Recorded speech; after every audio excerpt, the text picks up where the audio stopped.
Approval has been granted for the maintenance of the turbine auxiliary unit 2 at the Lakvijaya power station at Norachole. China Machinery Engineering, or CMEC, the company which built the power plant, has submitted a bid of $1,707,300 or approximately 263.4 million rupees. According to a report in the Daily Mirror, a memorandum of understanding for maintenance work has been signed between CMEC and the CEB. Accordingly, CMEC services should be obtained for maintenance of the plant. This agreement is valid until September 2019. The Daily Mirror reported that the Technical Evaluation Committee, or TEC, and Standing Cabinet Appointed Procurement Committee, SCAPC, has been appointed to evaluate a quotation obtained for maintenance of the Puttalam coal power plant from the original contractor CMEC by the Department of Public Finance. As per the TEC, CMEC has quoted all required man-hours of required expertise for all activities with the rates. Their bid of 263.4 million rupees indicated that they will complete all activities within 46 days, including 7 days for turbine cooling. On the 19th of this month, Cabinet rejected a proposal for two 600-megawatt coal-fired power plants to be introduced to the long-term generation plan. A joint Cabinet paper containing the proposal was presented on the 23rd of November by Ministers Ranjit Siyambalapitia and Dr. Sarath Amunugama. The Cabinet paper proposed the construction of two 600-megawatt high-efficiency coal power plants at Foul Point in Trincomalee and Norachole in Puttalam. The Cabinet paper also sought land allocation of 600 acres in Foul Point and 500 acres in Norachole for the two power plants.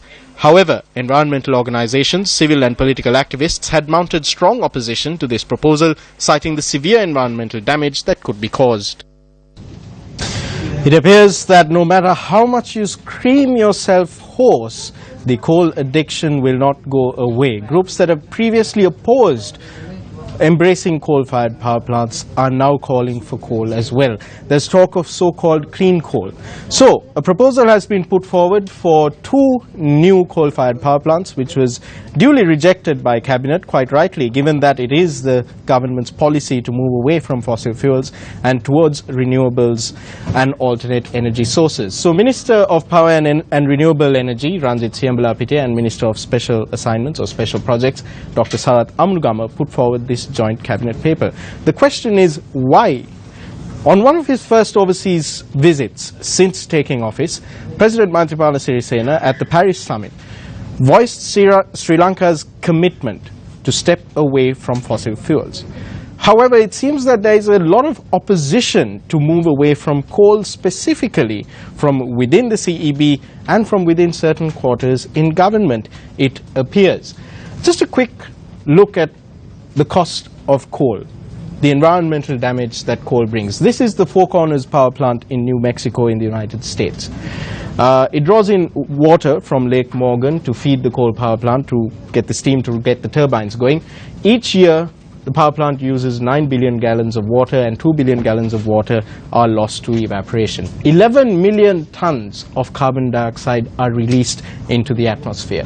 Not only that, the mine that feeds coal to the power plant releases methane, a greenhouse gas that is 86 times more potent than carbon dioxide. It causes serious damage to aquaculture, and the fly ash, the coal ash waste that is left behind, also creates serious problems. We've seen this happen in Norachole. We've seen it with our own eyes.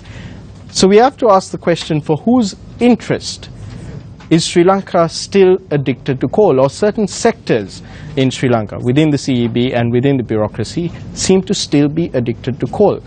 The Public Utilities Commission of Sri Lanka, the regulator, has approved a long-term generation plan. But the implementation of that long-term generation plan is being delayed because of this struggle to get coal back into the plan. We spoke to several environmentalists and experts in the energy sector to find out what they thought of this new plan.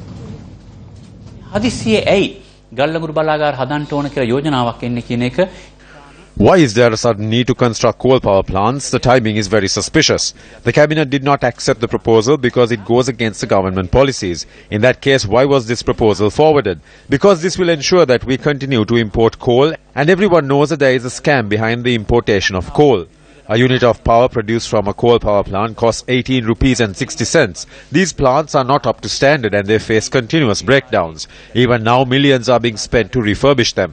Taking all this into consideration, we need to think whether there are unseen forces behind this pivot to coal power plants.